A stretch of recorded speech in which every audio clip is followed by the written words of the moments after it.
और परमेश्वर ने ऐसे हाथ किया था, माला अपने आप उठ कर आएगी, आंगली में गलगी।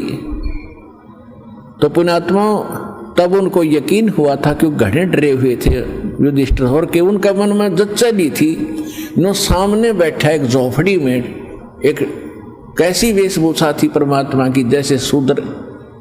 आप आज से पहले तो और ज्यादा थी, वर्तमान में ऐसा नहीं रहा।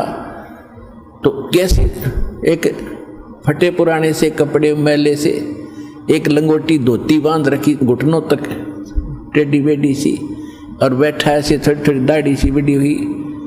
तो ऐसे व्यक्ति को देखकर उनका विश्वास नहीं हो रहा था पांडवों का कि ये महापुरुष होगा। और जब तक थोड़ा बहुत विश्वास ना हो, थोड़ी बहुत आस्था नहीं बने, तो वह कच्चापन रहता है। तो वो दृढ़ता लाई, जब वह माला अपने आप उठ कर आई तो उनको कुछ विश्वास हुआ कि संत है भाई काटेगा। हम तो इस बात ने ज़्यादा पसंद करते हैं, छोटी मोटी छू मंत्र देख लें तो ज़्यादा जल्दी असर हो जाता है। लेकिन परमात्मा को रथ में बैठा के और फिर कहाँ पहुँचे, फिर पहुँचे यज्ञ में, और यज्ञ मंडप में 33 करोड़ देवता, 88,000 ऋषि, 12 करोड़ ब्राह्मण और उनके रिश्तेदार यादव 56 करोड़ बैठे सारे, आसन न्यारे न्यारे दे रखे। और जो ही उस मंडप में परमात्मा पहुँचे, छोटी सी लंगोटी धोती बांध रहे और शूद्र टाइप से जैसे एक ग्रामीण से होते, और वह बैठे सारे कति प्रभु पाके, सबके आसन न्यारे न्यारे देवताओं के ऋषियों के, और पूजा करो सब मत्था टेके, वो तांडी पाक रहे थे। और जब वो क्या कह रहे थे, आपस में डिस्कशन कर रहे थे कि शंख क्यों नहीं बजा, तो ऋषि लोग, देवता लोग, ब्राह्मण कह रहे थे इनके पाप पे बहुत गड़े हैं, ऐसे कैसे बजेगा शंख, इनको तो भोगने ही पड़ेंगे। और जब परमात्मा प्रवेश किए सुदर्शन रूप में, सब अपने मुख पर कपड़े रख रख कर हंस रहे हैं कि ये लाए खोज कर, ये बजाएगा इनका शंख। तो इतने पाप इकट्ठे कर लिए इन्होंने। तो वो तो ऐसी धारणा किए हुए थे। उधर से द्रौपदी को जाकर के श्री कृष्ण जी ने कहा कि हे द्रौपदी बहन, अब ये आ गया, इस महापुरुष के भोजन करने से तुम्हारा काम बनेगा, तुम्हारी यज्ञ पूर्ण होगी। और बढ़िया भोजन बना बहन, बढ़िया भोजन तैयार करो महापुरुष के लिए, स्वच्छ नहा धो के। अब द्रौपदी ने सोचा कोई नौकर नौकरानी न कहूंगी कि दे काम बिगाड़ दे, और संत को पसंद ना आते, एक रह रहा है यो खुश करना, और इसी से सब कुछ होगा।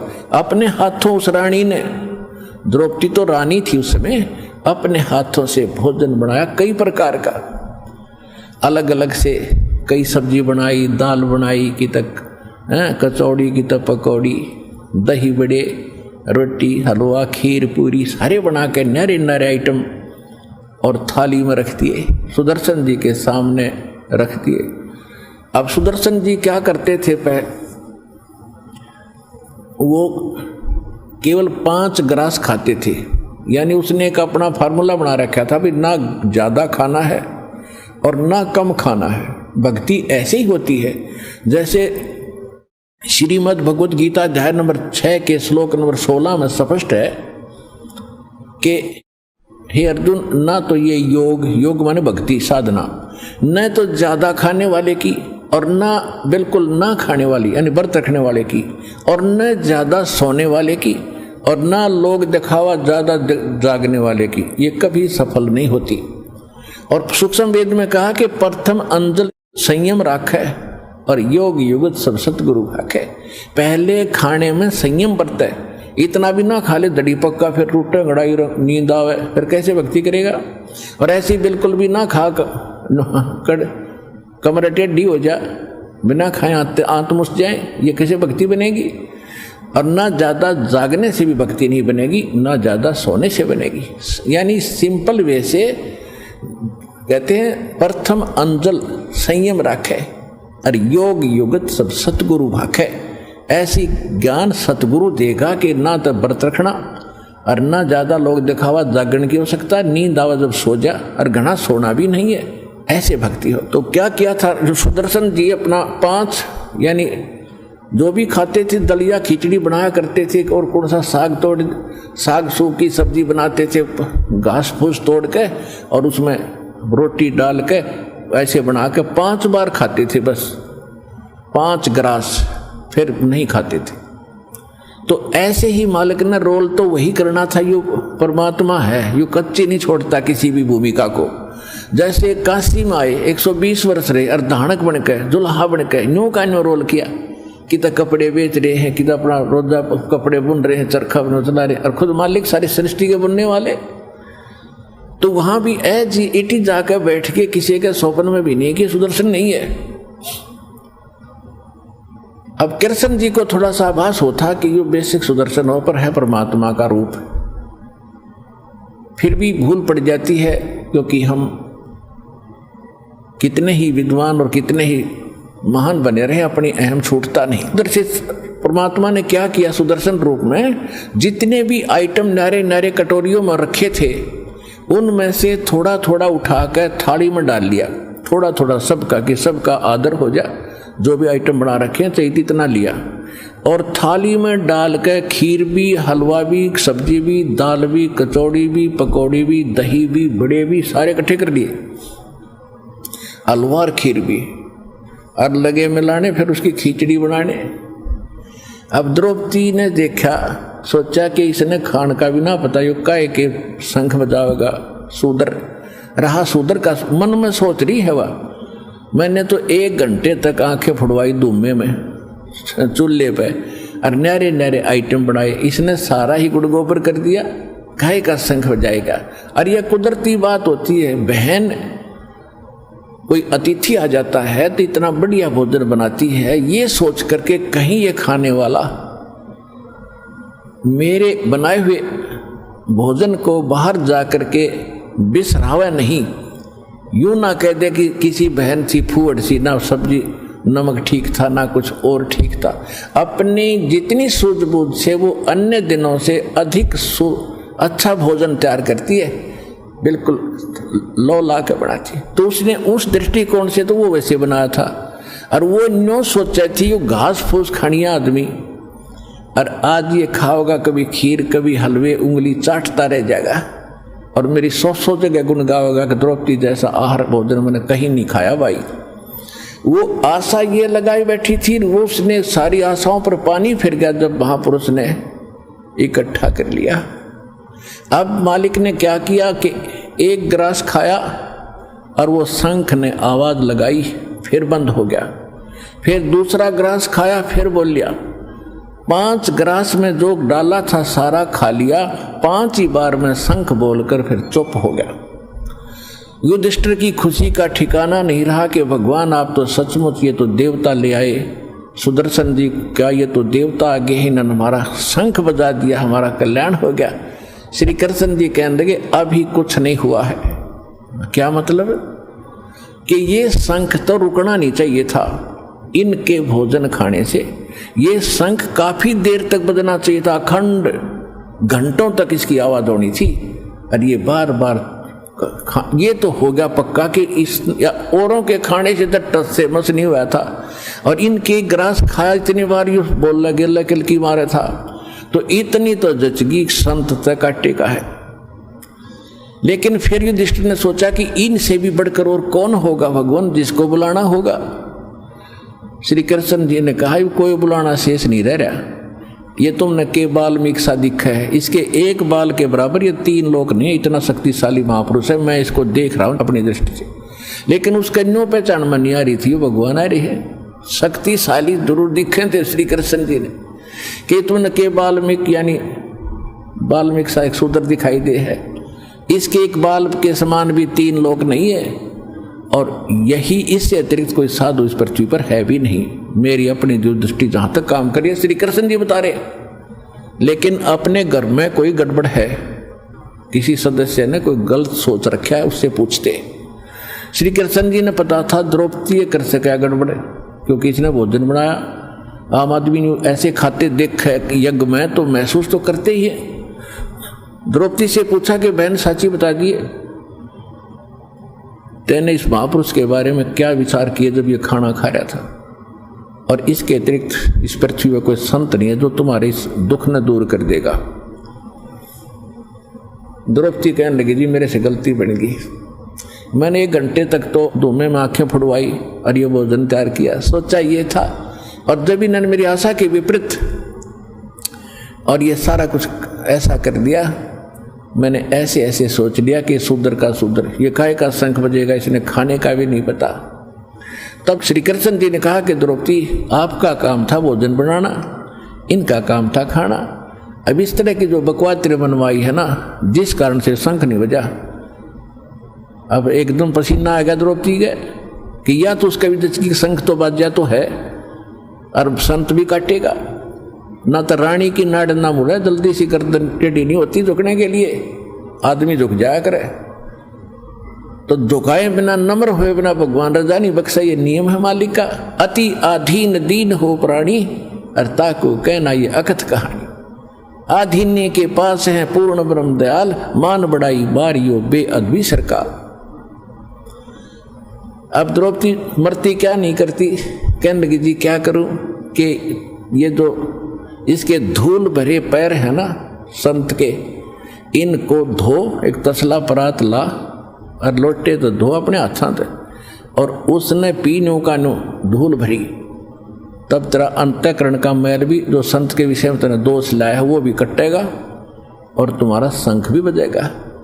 अब मरता क्या नहीं करता, द्रौपदी लाई अपने हाथों चरण धो इस महापुरुष के, और फिर डाल कर गिलास में पीने लगी। जब श्री कृष्ण जी ने कहा बहन आधा मुझे भी दे दो, इसे महापुरुष का चरणामृत कद मिल रहा है। जो ही उन्होंने चरणामृत लिया तो शंख ऐसे बजा नो स्वर्ग तक आवाज गई, पूरी पृथ्वी के ऊपर हरे भरे फूल फल से लदपद वृक्ष हो गए, जो सूखे खड़े थे वो भी फल फूल गए उस परम पिता की कृपा से।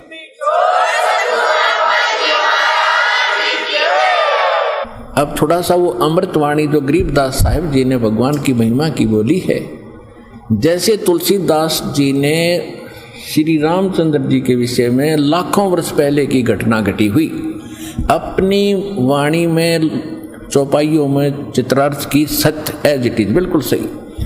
ऐसे ही गरीबदास साहिब को परमात्मा मिले थे और उनकी दिव्य दृष्टि खोल दी थी।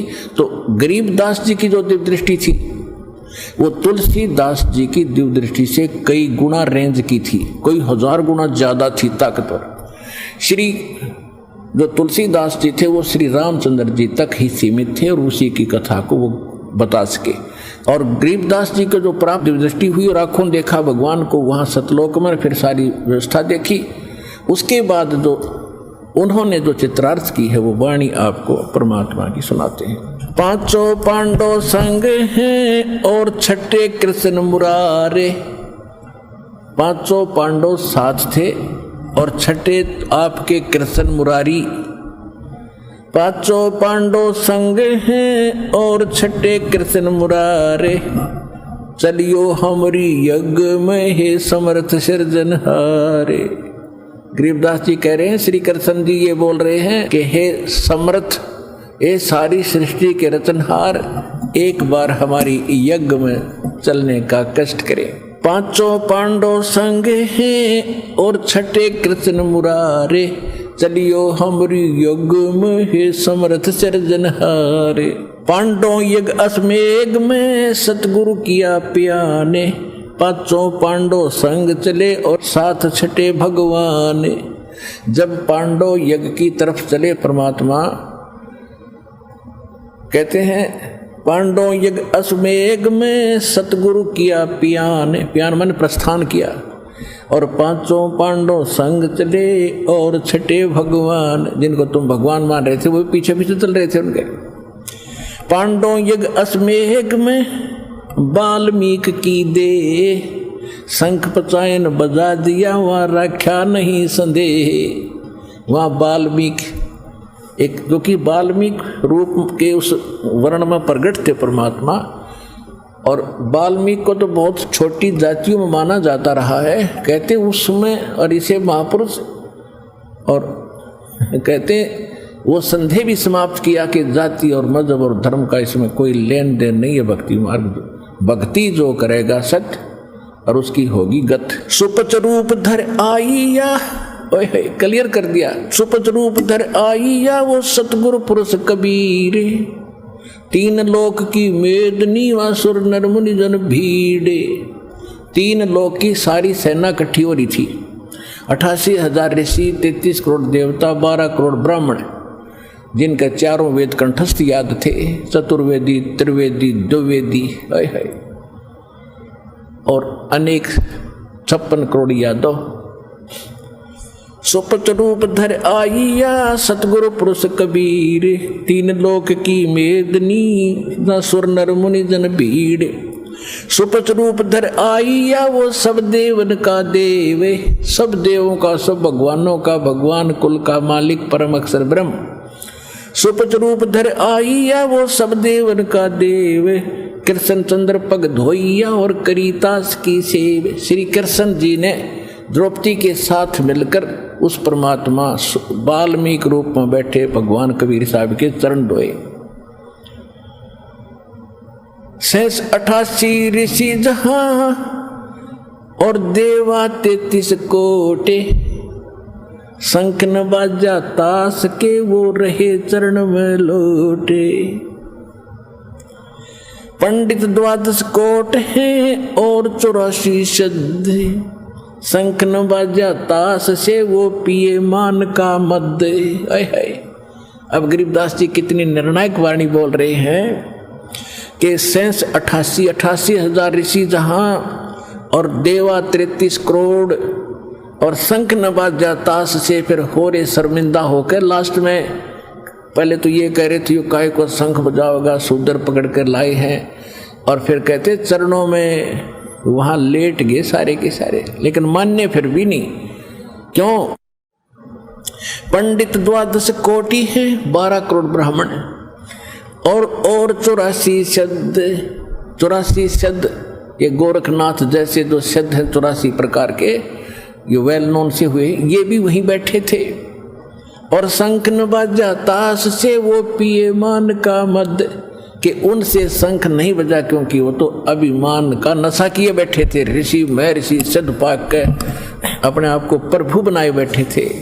सुपच रूप को देख कर द्रौपदी मानी शंख, सुदर्शन जी के वेशभूषा को देखकर द्रौपदी के मन में दोष आया।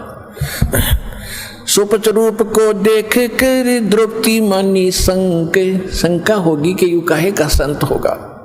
और जान गए जगदीश गुरु फिर नो बजा को ना शंख, इसलिए शंख नहीं बजा। 56 भोग संयोग कर 56 भोग को इकट्ठा करके जो अलग अलग बना रखे थे आइटम, 56 भोग संयोग कर ये कीने पंच गिरा से। द्रौपदी के दिल दुई थी, नहीं था दृढ़ विश्वास, उसके मन में दोष था। सुर नर मुनि जन यज्ञ में वो त्रिलोकी के भूप, 3 लोक के भगवान श्री कृष्ण भूप राजा। सुर नर मुनि जन यज्ञ में वो त्रिलोकी के भूप, सुपच यज्ञ में आईया जो नित बेचत है सूप। 56 भोग न भोगिया ये कीने पंच गिरा से, खड़ी द्रौपदी उन्मुनी व घाल रही थी सांस। अंदर ही अंदर नुकरी थी, पता इसने क्या कर दिया है, ये खाना भी नहीं आता। 1 मिनट में पता नहीं क्या सोचता है, मन बड़ा पापी है। बोले कृष्ण महाबली ये क्यों बाजा नहीं शंख, भाई इस महापुरुष के भोजन खाने से शंख क्यों नहीं बजा। बोले कृष्ण महाबली ये क्यों बाजा नहीं शंख, जान राय जगदीश गुरु ये काडत मन की बंके। अब गरीबदास जी क्या बता रहे हैं कि 5 बार तो बज गया, आगे बजा नहीं। तो श्री कृष्ण जी सोच रहे हैं कि ये शंख क्यों नहीं बज रहा, इस महापुरुष के अखंड क्यों नहीं बजा। और फिर मन में अपने आप बता रहे हैं कि ये द्रौपदी का बल निकाल रहे हैं, बल इसमें जो बकवाद है उसको सीधा कर रहे हैं। जैसे कोई शरीय में लोहे में बल हो जा, बंक हो जा, तो उसका थोड़े मार मार का सीधा करा कर। तो परमात्मा कह रहे हैं इसके बल निकाल रहे हैं क्या सिद्धि हो जा। और संत का आदर करना सीखे। बोले कृष्ण महाबली भाई क्यों बाजा नहीं शंखे, जान राय जगदीश गुरु कि ये सारी सृष्टि के मालिक, ये जगत के गुरु कबीर भगवान बैठे सामने परमात्मा, ये काटत है मन बंके। द्रौपदी के मन का बल यानी बंक, वो टेढ़ापन ठीक करें, इसको सीधा करें। द्रौपदी, श्री कृष्ण जी कहते हैं द्रौपदी दिल को साफ कर और चरण कमल लोलाए, वाल्मीकि के बाल सम ये तीन लोक नहीं पाए। चरण कमल को धोए कर ले द्रौपदी प्रसाद, अंतर सीना साफ हुए तेरे जल सकल अपराध। इसके चरण धो के पी, तेरे पाप कटन, जो संत के प्रति तेरे दोष आ गया। चरण कमल को धोए कर ले द्रौपदी प्रसाद, अंतर सीना साफ हुए तेरे सकल जड़ अपराध। बाजा शंख शुभान गति और कण कण भई आवाज, स्वर्ग लोक बानी सुनी और तीन लोक में गाज। जब द्रौपदी ने जल पी लिया चरणामृत, और कहते हैं इतनी गजब की आवाज हुई शंख की, मीठी मीठी मीठी मीठी, पूरे स्वर्ग तक आवाज गई। और पूरी पृथ्वी पर जितने भी वृक्ष थे सूखे भी हरे हो गए, फल फूलों से, पौधे फूलों वाले फूलों से लदबद, और फलों वाले वृक्ष फलों से लदबद हो गए।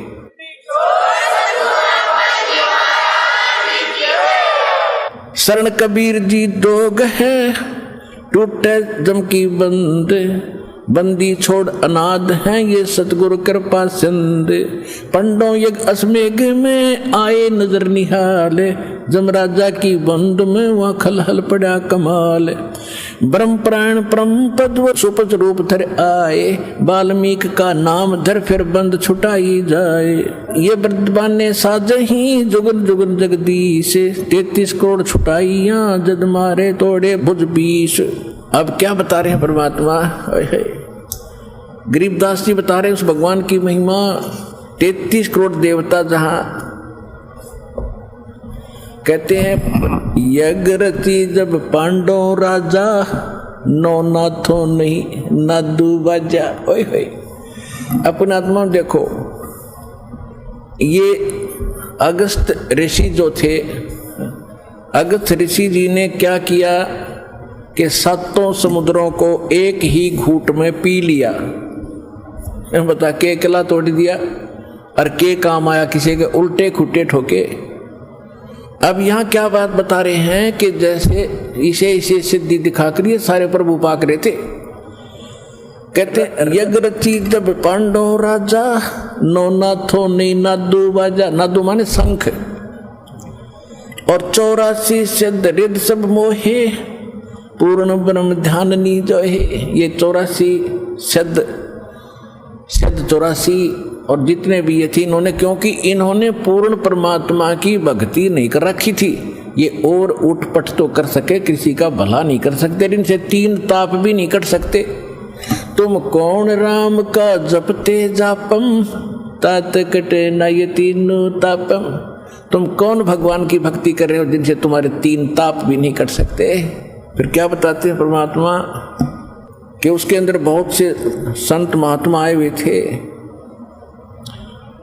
5 पांडव कृष्ण शरीरा, जिनसे यज्ञ वही नहीं थीरा। 5 पांडव भी भगत थे और श्री कृष्ण को सुप्रीम मान रहे थे, वो भी वहीं बैठा था यज्ञ में, और उनसे वो यज्ञ संपूर्ण हुई नहीं, शंख नहीं बजा। एक वाल्मीकि नीचे कुल साधु, जिन शंख पचायन पूरे नादू। कि एक वाल्मीकि नीचे कुल में जो तुम मानते थे, उसने ये शंख बजा के दिखा दिया, उसने शंख बजाया। फिर क्या बताते हैं परमात्मा, यज्ञ रची जब कृष्ण किया आरंभ रे, बाजा सुपच का शंख स्वर्ग में धुनी सुनी। गण गंधर्व गलतान सकल ज्ञानी गुणी, वाल्मीकि के शंख को किए सुर मातरे, और द्रौपदी सुता के दिल में आई भ्रात रे। कण कण बाजा शंख स्वर्ग में सैल रे, पंडों ताप विध्वंस किए सब बद फैल रे। ऐसा अतरद कीन दीन के सिर धरी, हरिया महबूब कहता दास गरीब धनी नर कबीर हरि है। अब यहाँ निर्णय दिया गरीबदास जी ने कि देखो ये कितने समर्थ हमारे भगवान कबीर साहब, सारा कुछ आप किया और महिमा अपने भगत सुदर्शन जी की कर दी, क्योंकि परमात्मा जो महिमा से परिपूर्ण है उसको महिमा की आवश्यकता नहीं होती। अब कहने का भाव ये है कि उस समय परमात्मा ने, अब ये हमने ये परमात्मा शिक्षा दे रहे हैं कि तुम कौन राम का जपते जापम, तात कटे न ये तीनों तापम, कि तुम किस भगवान की भक्ति कर रहे हो जिससे तुम्हारे ये तीन ताप भी नहीं कट पाए। अब देखो सुदर्शन जी क्या हुआ, सारा कुछ हो गया और युधिष्ठिर के सामने सारी लीला होगी। परमात्मा ने 2 घंटे तक सत्संग किया, वो ऋषि सुर सारे बैठे थे, देवता और 56 करोड़ यादव 12 करोड़ ब्राह्मण, और किसी के जू नहीं रेंगी र कर्म ही नो, तुम सारी उम्र हो गई, तुमने चारों वेद गोट रखे, ऋषि बन गए, दुनिया तुम्हारी महिमा करती है, तुम भला एक नहीं कर सके। इतना कुछ इनके साथ बीत रही थी, प्रेत बाधा थी, 3 ताप का दुख था, वो भी ना हरण हुआ तुमसे, और फिर भी अकल ठिकाने नहीं आई, क्योंकि वो तो शूद्र दिखाई दे था। और वो पाक रे प्रभु परमात्मा ने अपनी वाणी में कहा है, स्वर नर मुनि जन 33 करोड़ी, ये बंधे सभी काल की डोरी। ये 33 करोड़ स्वर नर मुनि जन 33 करोड़ी, बंधे सभी काल की डोरी।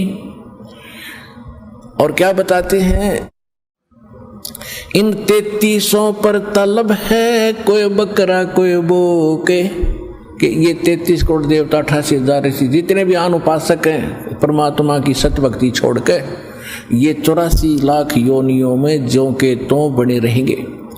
अब जब युधिष्ठिर जी के मन में ये दोष आया कि हे भगवान, ये ऋषि महर्षि ऐसे ऐसे चमत्कार दिखा रखे इन्होंने, दुर्वासा जैसी तोब बैठी और वशिष्ठ जैसी तोब बैठे, और इनसे और नौनाथ गोरखनाथ जैसे आ रहे जिन्हें पहाड़ को सोना बना दिया, आज सारे फेल।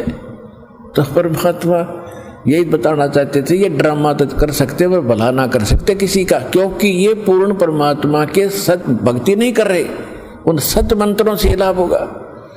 तब युधिष्ठिर जी ने कहा कि ये सभी ये कुछ भी नहीं है। तो कहते हैं कि गरीबदास सब रूप में तू ही बोले ना। फिर श्री कृष्ण जी में मालिक ने फीड कर दिया। श्री कृष्ण जी ने कहा कि देख युधिष्ठिर सब बैठे ना, ऋषि महर्षि 33 करोड़ देवता अपने आसनों पर प्रभु पाके बैठे थे, अलग अलग चादर बिछा रखी। तो श्री कृष्ण जी ने ऐसे कर दिया उनकी तरफ ऐसे कि अब देख इनको, अगला जन्म इनका ऐसे होगा स्वर्ग के बाद। कोई तो कुत्ता बड़ा खड़ा आसन पर हो 33 करोड़ देवता ऋषि, और कोई गधा बनकर ने उठा रहा पूछड़ ऊपर ने, कोई गादड़ बनकर भाग रहा है, भागता दिख गया फटाफट, यानी कोई सर्प बना है, कोई कछुआ बना है, कोई कुछ बना है, आप अपने आसन पर ऐसे बने खड़े हैं। तब युधिष्ठिर जी ने कहा कि हे भगवान अपनी लीला बंद करो। कृष्ण जी बोले लीला नहीं, यह तो सच्ची है, इनके साथ अगले जन्म में ऐसा होगा इनका। और यही परमात्मा बता रहे हैं कि इन 3300 पर कलम है, कोई बकरा कोई बोक, ये 84 लाख योनियों में जाएंगे जितने भी देवता और ये ऋषि महर्षि है।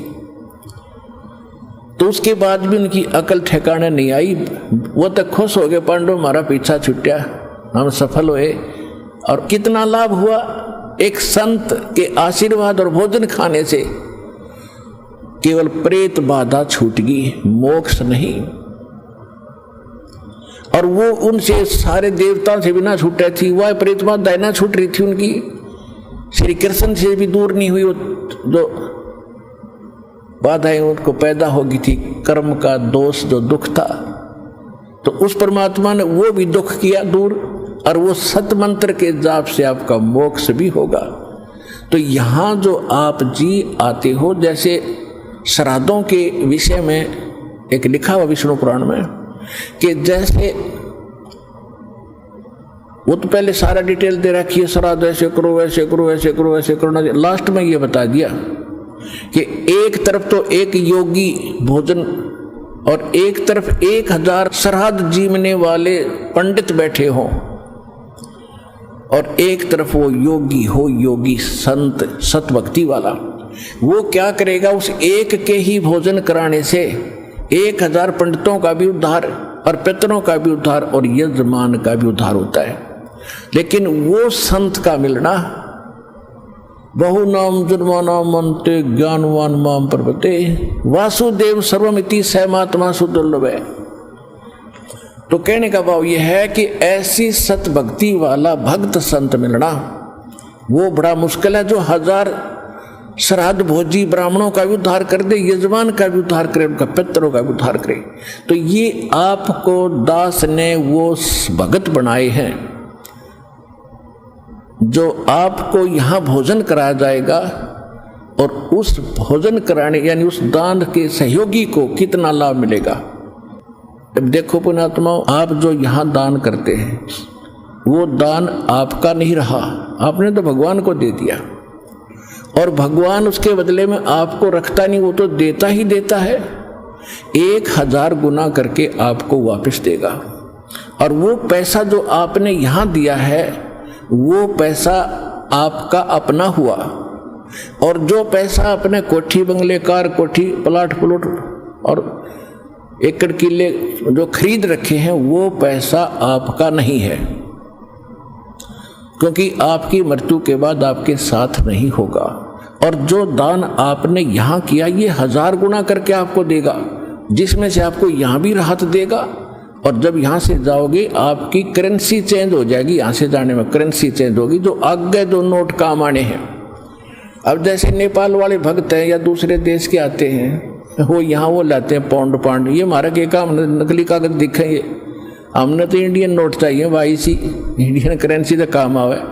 तो वो चेंज करा के लाने लग गई, बॉर्डर पर उनको चेंज करा लेते हैं, वो जमा कराते हैं और यहाँ की मिल जाती है, तो वो काम आवेगी। तो यहाँ जो दान धर्म आप कर रहे हो, यहाँ आपकी करेंसी चेंज करने का सेंटर है यो सतलोक आश्रम बरवाड़ा जिला सारा हरियाणा में, जो आपको सतलोक में वह करेंसी काम आवेगी या आगे पाओगे। तो जो आपने यहाँ दान कर दिया वो आपका नहीं रहा, वो तो भगवान का हो गया, आपने समर्पित कर दिया। दसवांश जैसा भी, चाहे ज्यादा करो चाहे कम करो, और उसका वो फिर भगवान का पैसा आपने जो दिया तो इन महापुरुषों को खिला जाता है। अब ये बच्चे भगवान के हैं और ये वो भक्त बन गए जो सत भक्त है, इनसे जो पैसा आपने दिया इनको आहार जो करेंगे, इससे आपके पितरों का भी उद्धार और आपको भी उसका 1000 गुना फल मिलेगा। तो इस तरह आपकी 101 पीढ़ी पार होएगी ईब कलयुग में, जब सच्चे दिल तक लगे रहे और इस परमात्मा के मार्ग पर डटे रहे। तो अब जो प्रसंग चल रहा है इसको थोड़ा पूरा कर देते हैं।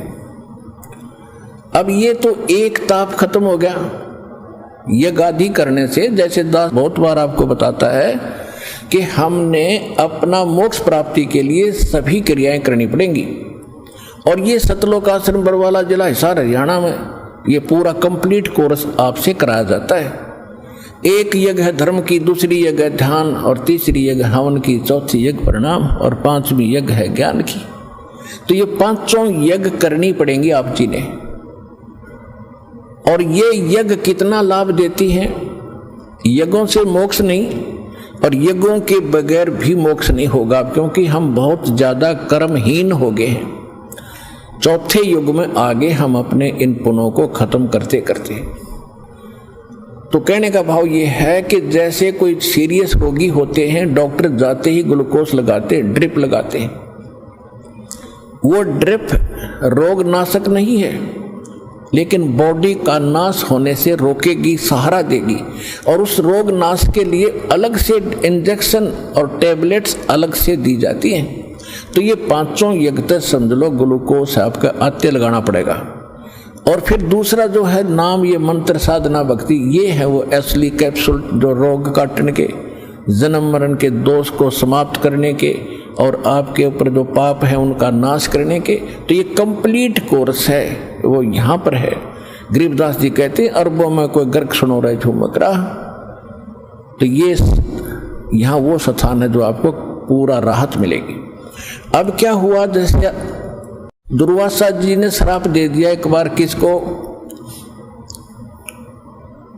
श्री कृष्ण के पुत्र प्रद्युम्न को। द्वारका के बाहर दुर्वासा जी बैठे थे एक वन में, और यादव जो जितने भी थे श्री कृष्ण की महिमा, क्योंकि उन्होंने जरासिंह मार दिया और कहीं पर शिशुपाल का सिर काट दिया, ऐसे श्री कृष्ण जी की महिमा बहुत घनी हो रही थी। और यादव जो उनके वंश 56 करोड़ हो चुके थे उस समय, वो सभी श्री कृष्ण जी के अतिरिक्त किसी संत की महिमा को भूल चुके थे, अभिमानी हो गए थे। उनको पता चला कि एक साधु आया है, दुर्वासा नाम है उनका, और उनके बारे में ये सुना जाता है कि भूत भविष्य और वर्तमान की वो सारी जानते हैं। उसकी परीक्षा लेने के लिए प्रद्युम्न को एक लड़की का रूप बना लिया, गर्भवती लड़की का, गर्भवती स्त्री का। पेट पे कड़ा है बांधा, जो दाल फ्राई करने का है छोटा सा, और उसको कड़ों से पीछे कमर में बांध दिया रस्से से, ऊपर से लड़कियों वाले कपड़े पहना दिए, एक उसका डुप्लीकेट पति बना लिया, 10-12 और उसी नगर के नागरिक द्वारका के श्री दुर्वासा जी के पास गए। कहा ऋषि जी, भगवान ने बहुत दिनों के बाद इन पर रजा करी है, इसको गर्भ रहा है इसकी पत्नी को, ये उतावले हो रहे हैं, आप तो भूत भविष्य की भी जानते हो, और ये पूछना चाहते हैं लड़का होगा कि लड़की, कृपा इनका संतोष दीजिए। दुर्वासा जी ने अपने ध्यान से देखा कि वो तो कड़ा बांध रखा है इन्होंने। फिर गुस्से हो गए कि कहने लगे, इस जो गर्भ है ना इसके, इससे यादव कुल का नाश होगा। और ठाया चमटा और करी लाल आंख, बाल भाग लिए सारे जो कसूता उसमें कि तुमने जो बांध रखा है ना कढ़ाया इसके ऊपर लोहे का, और ये गुड्डर का बाजो बना रखा है, इसके ऊपर गर्भ बना रखा है, इससे तुम्हारा नाश होगा यादव कुल का। लड़का हो गया, लड़की है तो बाद में बताऊंगा। तो भाग्य उन्हें गांव में आके बताया कि ऐसे ऐसे, नगरी में बताया कि ऐसे ऐसे दुर्वासा जी ने श्राप दे दिया। अब कोई भी समाधान है अपने गुरु से पूछते हैं जब दिक्कत आती है। तो सारे यादव इकट्ठे होकर मुजिद से 50-100 श्री कृष्ण जी के पास गए, राजा के पास, और कहा कि महाराज बच्चों ने गुस्ताखी कर दी, दुर्वासा ने श्राप दे दिया। तो पहले तो उन्होंने भेजा कि दुर्वासा जी से जाओ, माफी मांगो, महापुरुष से दया करेंगे। तो वही लोग जो कि तुम दुर्वासा जी के पास गए, बच्चों को भी साथ ले गए, माफी मांगो, पर चरणों में डाल दिए, पर अक्षमा नहीं की। कहा कि अक्षमा नहीं कर सकते हम, हमसे जो वचन निकल गया सो निकल गया, अब मैं कुछ नहीं कर सकता, आप जाइए। फिर वापस श्री कृष्ण जी के पास आए। अब श्री कृष्ण जी ने क्या समाधान बताया गुरु जी ने, यहाँ के ऐसे गुरु हैं ये सारे जिसको हम भगवान मान के पूजा करते, वो क्या समाधान बताते हैं कि इस कढ़ाई को कहीं दूर जाकर प्रभास क्षेत्र में और घिसा घिसा के पत्थर से चूरा बना दो, ना रहेगा बांस ना बजेगी बांसुरी, और जो कपड़े पहना रखे थे बच्चे लड़की के उनको फूंक दो। बस सब बड़े खुशी हुए कि वाह जीवा, बड़ा समाधान बताया कि इस कढ़ाई से तो होना है नाश हमारा, इसको घिसा घिसा के चूरा बनाकर जमुना में डाल दो। उन्होंने ऐसा ही कर दिया, और उसका एक कड़ा ना घिसा किसी आलसी पे, उसने नो का नो फेंक दिया, थोड़ा बहुत घिसा गया, वो चमके था ज्यादा, एक मछली ने खा लिया वो कड़ा साइड वाला एक, और वो पकड़ ली एक शिकारी ने, उसको काटा, जब उसमें चमकीली धातु निकली, उसने अपना तीर बनवा लिया जहर में बुझवा के और सुरक्षित रख लिया। उधर से क्या हुआ कि सब संतोष हुआ कि बात कुछ होना ही नहीं, जो जिससे ना सुना था वो चूरा बनाकर डाल दिया। कुछ दिनों के बाद क्या होता है, आपस में जब विनाश निकट आता है नगरी का, छोटी सी बात पर लड़ाई हो जाती है, वो उसको मर्डर कर देता है, हाहाकार मच गई। फिर लोग, नगर के जो लोग होते थे पहले, अध्यात्म तरीके से उसका समाधान चाहा करते थे। तो श्री कृष्ण उनके गुरु जी थे, श्री कृष्ण जी के पास फिर गए, उन्होंने कहा जी नगरी में पता नहीं कि भूत सवार हो गया, कौन सा पाप उदय हो गया हमारा, कोई सुनता ही नहीं, बड़े छोटे की लाज रही नहीं, छोटी सी बात पर झगड़ा कर बैठते और मार डालते एक दूसरे को। ये क्या हो गया नगर में, ये कौन सा पाप दुखी कर रहा है। श्री कृष्ण जी ने कहा कि बात सुनो, जो दुर्वासा जी ने श्राप दिया था ना वो फल रहा है। अब देखो हमारी इतनी अकल थी, पहले तो श्री कृष्ण जी कह रहे थे कि ना रहेगा बांस, ना बजेगी बांसुरी, घिसा दो, वो घिसा भी दिया, और फिर कह रहे हैं वो पाप तुम्हें से दुखी कर रहा है। दुर्वासा जी का श्राप अब प्रफुल्लित हो गया। अब वह बात उनको याद नहीं आई, जो कहता जब घिसा घिसूगा डाल दो, खत्म होगी कहानी। अब कितना आ गया वो पाप, कहां से आ गया श्राप का। तो इसका समाधान बताओ कि ऐसा करो, सारे के सारे नर यादव, चाहे नवजात शिशु भी क्यों ना हो आपका, लड़के लड़के लड़की नहीं, और प्रभास क्षेत्र में जाओ जहां पर वो चूरा डाला था तुमने, और वहां जमुना में स्नान करके आओ भाई, तुम्हारा श्राप दूर हो जाएगा, दुर्वासा जी का श्राप नाश हो जाएगा, खत्म हो जाएगा। अब इस डर से कि कहीं छोटे बालक पर भी श्राप ना रह जाए या धोखे पे, नवजात बच्चा उसी दिन जन्मा था उसको भी साथ ले गए लड़के को, और पहले तो स्नान करें पाप नाश करने के लिए, फिर बाहर बैठ कर भोजन भाजन करने लगे। इतने में छोटी छोटी बात पे तू ऐसे क्यों खा रहा, तू यहाँ क्यों बैठा, यहाँ मेरी स्थान था, लट्ठम लट्ठा मुक्का मुक्का। और वो क्या था, जो चूरा डाला था उसका ये घास उग गया लंबा लंबा पठेरे की तरह। अब उस घास ने पाड़े और एक दूसरे को मारो, तलवार का काम करे। 56 करोड़ यादव आपस में कट के मर गए। श्री कृष्ण जी ने समाधान बताया था, जमुना में स्नान कर लो, तुम्हारा वो पाप नाश हो जाएगा। पाप नाश तो हुआ नहीं, पर यादव कुल का नाश हो गया वहां पर। इनके बताए समाधान ऐसे है। अब फिर श्री कृष्ण जी का नंबर आना ही था, वो चला वहां जाकर देखा, उसने ऐसा लिखा विष्णु पुराण के अंदर, दिखाऊंगा कभी आपको, हमने अध्यात्म ज्ञान चर्चा में उसका प्रमाण भी दे रखा है। अब श्री कृष्ण जी ने देखा कि कुछ बच गए यादव, उसने खुद वो पाड़े सरकंडे, उनके बन गए वो मूसल से, वो श्री कृष्ण ने हमारे शेष बचे हुए। बताया कोई बात थी, अपने कुल ना प्रनाश करे। तो श्री कृष्ण नहीं, उसमें काल आजा था और वो करे था सारा नाश, क्योंकि उसने तो ठेका ले रखा हमें मारने का और पैदा करने का। फिर श्री कृष्ण जी बच गए एकले, वो जा लेटे एक वृक्ष के नीचे, उनके पैर में पद्म था जो चमका करता था जैसे 100 वाट का बल्ब, और कहीं धूप में जग रहा हो या दिन के अंदर कोई वृक्ष के आसपास छाया में भी हो तो उसकी चमक होती है थोड़ी सी। तो श्री कृष्ण जी वृक्ष के नीचे लेटे हुए थे, पैर पे पैर रख के तलवार सामने था, और वृक्ष की जो झुरमट थी, टहनियाँ काफी नीचे तक झुकी हुई थी ऐसे।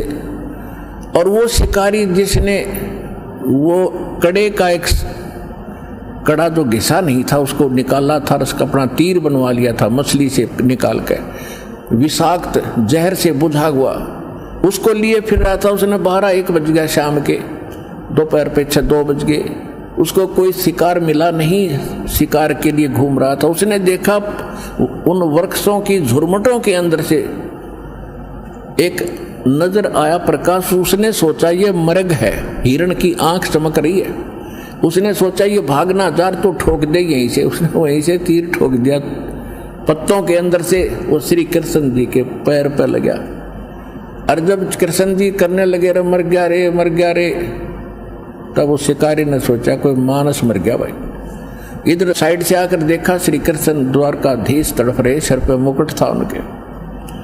तब श्री कृष्ण जी से माफी मांगी कि राजन मेरे से धोखा हो गया, मैंने ऐसे ऐसे गलती धोखे से मार दिया, मेरी इच्छा नहीं थी आपको मारने की, ये तो विषाक्त है, अब इसका कोई विकल्प नहीं, आपकी मौत तो होगी ही होगी।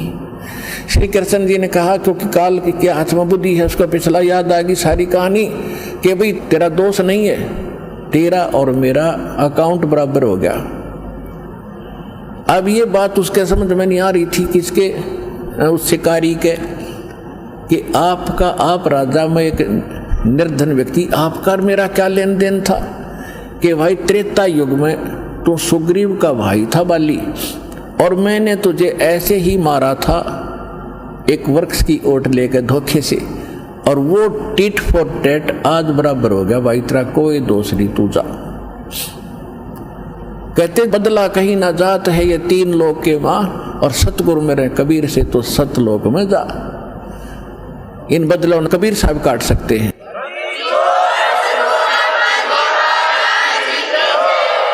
तो हमारे संस्कारों को कबीर परमेश्वर ही समाप्त कर सकते, ये समर्थ हैं, इनके हाथ में सब कलम है। अब कहने का भाव ये पुण्यात्माओं, इस प्रकार श्री कृष्ण जी का अंत हुआ, और द्वापर युग में परमात्मा ने और भी बहुत सी लीलाएं की हैं। जैसे एक इंद्रमती नाम की रानी थी। आज इतना समय है नहीं फिर, क्योंकि ये जो सत्संग है ये लगातार कई कई दिन चले, और जब समझ में आओ सारी कथा सुना सकें आपको। फिर भी आपको जितना आवश्यकता है उतना कहानी कथा हम सुनाते रहेंगे, और धीरे धीरे सब प्रकाश डालते रहेंगे। आज का सत्संग हम यही विराम देते हैं।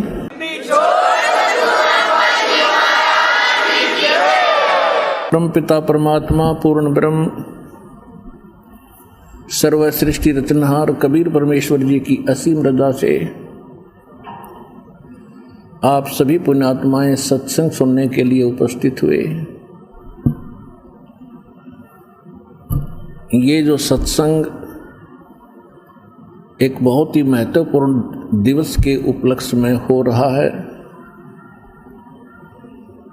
ये महत्वपूर्ण दिवस वो है जिस दिन परमात्मा सतलोक से चलकर कलयुग में प्रकट हुए थे, और उन्होंने अपने निज धाम का यथार्थ ज्ञान प्राप्त कराया था। वो शुभ दिन है ज्येष्ठ सुदी पूर्णमासी, जो कि आज जिस उपलक्ष्य में आप सत्संग सुन रहे हैं, ये उसी शुभ दिन के उपलक्ष्य में ये सत्संग हो रहा है। आप जी को बहुत बार बताया है कि सत्संग सतगुरु ही किया करते हैं, या फिर उनका कोई कृपा पात्र महापुरुष संत उन्हीं का दास होता है। वही सत्संग उनके बताए हुए ज्ञान को ठीक से समझकर और समझाया करता है। सत्संग के अंदर प्रत्येक पॉइंट को, प्रत्येक बिंदु को प्रमाणित किया जाता है, ताकि श्रोताओं को किसी प्रकार की कोई शंका शेष ना रहे। परमेश्वर कबीर जी कहते हैं कि मां मुंडू उस संत की जिससे संशय न जाए, काल खात है कम को, काल खात है थोड़ो, ये संशय सकल को खाए। यानी जो शंका है दातम मार्ग की, इसने सबको डस रखा है, किसी को भी सत्य मार्ग प्राप्त नहीं हुआ। और जब तक शंका निवारण नहीं होगी तो हम निश्चिंत नहीं हो सकते, दृढ़ नहीं हो सकते। तो सत्संग के अंदर वो शंका पूर्ण रूप से निर्मूल की जाती है। आप जी इस सत्संग में सुन रहे हैं, जैसे आपको परमेश्वर के प्रकट होने की 3 युगों की कथा सुनाती है। सतयुग में परमात्मा सत्सुकृत नाम से प्रकट हुए। उस समय उनको विद्याधर नाम के एक ऋषि ब्राह्मण अपने घर ले गए। वो कमल के फूल पर परमात्मा आए थे। जैसे कलयुग में लीला की है, ऐसे ही वो प्रत्येक युग में लीला किया करते हैं। विद्याधर ऋषि ब्राह्मण निसंतान थे, उनका कोई संतान नहीं थी।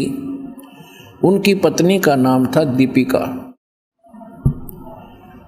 वो परमात्मा को शिशु रूप में, जो परमात्मा प्रत्येक युग में लीला करते हैं, प्रकट होकर के आते हैं, सतलोक से आते हैं, सहशरीर आते हैं, अपने उसी धर्मानुसार जो गुण है परमात्मा का, उस गुणानुसार प्रत्येक युग में कमल के फूल पर विराजमान होते हैं। कमल का फूल सरोवर में ही होता है, जिस कारण से परमात्मा नारायण नाम से प्रसिद्ध होते हैं। और हमने नारायण मान लिया था श्री विष्णु जी को, और हम भगवान परमात्मा मानते थे शंकर जी को भी। तो इसका मतलब ये हुआ कि शंकर जी नारायण नहीं थे, यदि विष्णु जी को हम नारायण माने। तो ये हमारा इनकम्प्लीट स्पिरिचुअल नॉलेज था, हमारे धर्म गुरुओं को ज्ञान था नहीं, वो हमारे को ऐसे ही भ्रमित करते रहे। तो नारायण ये कबीर परमात्मा है, प्रत्येक युग में अपने सतलोक से चलकर आते हैं सशरीर एक शिशु रूप धारण करके।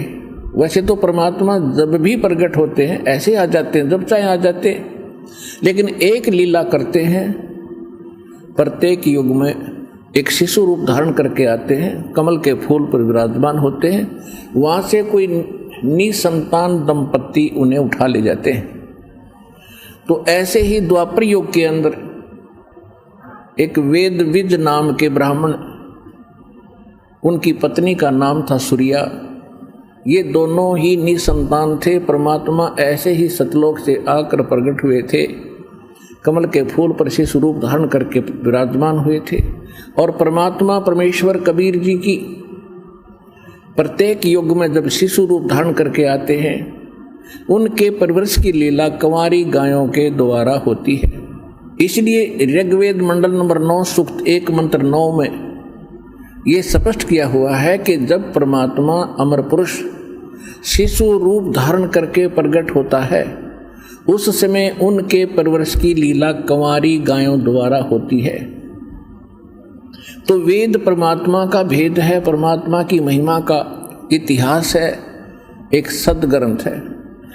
आइए अब हम उन श्रद्धालुओं के अनुभव जानते हैं जो जगत गुरु तत्वदर्शी संत रामपाल जी महाराज जी से दीक्षा प्राप्त कर चुके हैं तथा उनके द्वारा बताए गए भक्ति मार्ग पर चल रहे हैं। नमस्कार सर। नमस्ते सर। सर क्या नाम है आपका? राजेंद्र दास।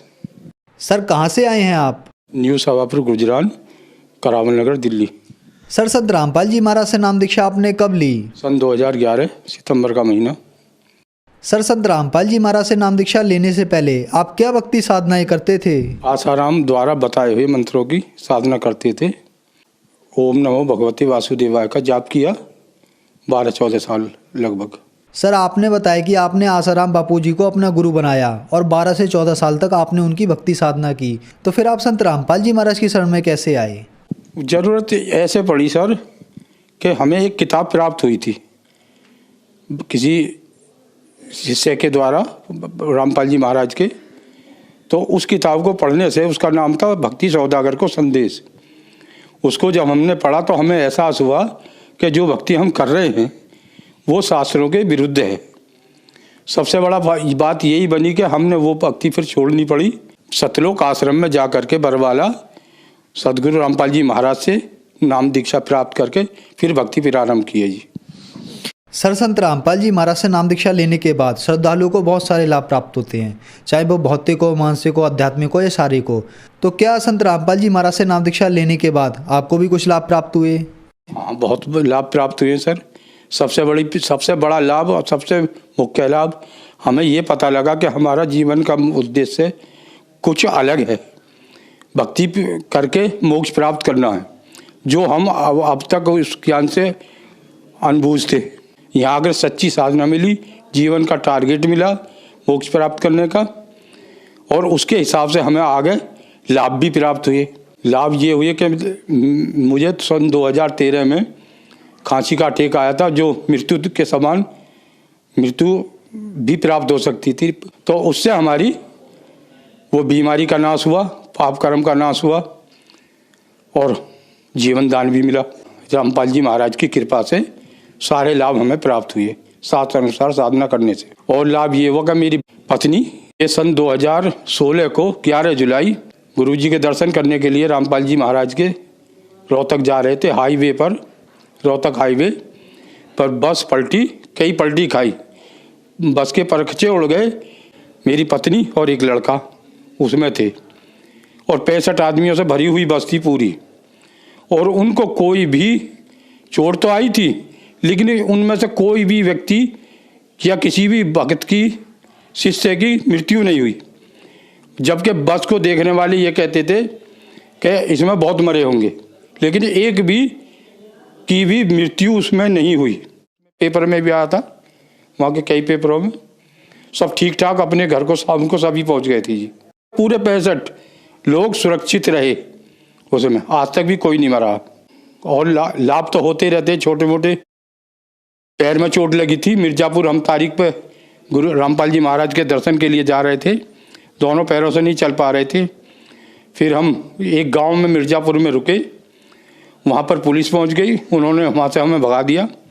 फिर हम रात को वहाँ से चल कर के रात में रायपुर स्टेशन एक बरवाला के पास, वो हिसार के पास में, वहाँ जा कर के रुके।